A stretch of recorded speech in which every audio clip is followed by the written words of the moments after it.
Le Seigneur, lui, vous donnera un signe. Voici, la Vierge concevra, elle enfantera un fils, et l'appellera du nom d'Emmanuel, c'est-à-dire Dieu avec nous, Ésaïe 7,14.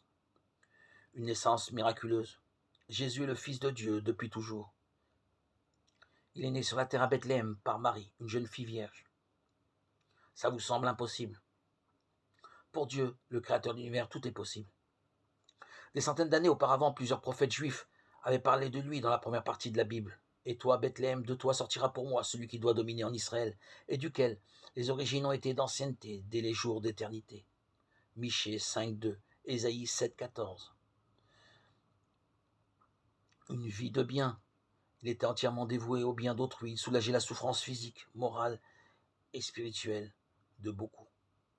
Jésus faisait ce qu'il disait ce qu'il pensait. Sa vie était l'expression de ce qu'est Dieu, amour et lumière. Sa conduite, l'exemple d'une pureté parfaite. Ceux qui l'observaient étaient étonnés et disaient « Il fait toutes choses bien, il fait entendre les sourds et parler des muets ». Marc 7, 37. Jésus de Nazareth enseignait. Ses paroles et sa vie démontraient sa sagesse et son autorité. Jamais homme n'a parlé comme cet homme. Jean 7, 46. On déclarait ceux qui lui voulaient du mal, mais qui, bouleversés par ce qu'il disait, avaient changé d'avis. Jésus ne laissait jamais indifférent. Soit on se jetait à genoux devant lui, soit on devenait son ennemi. Amour trop grand, lumière trop forte aussi, qui révélait le mal dans le cœur des hommes.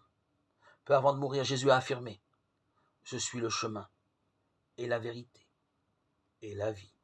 Jean 14, 6.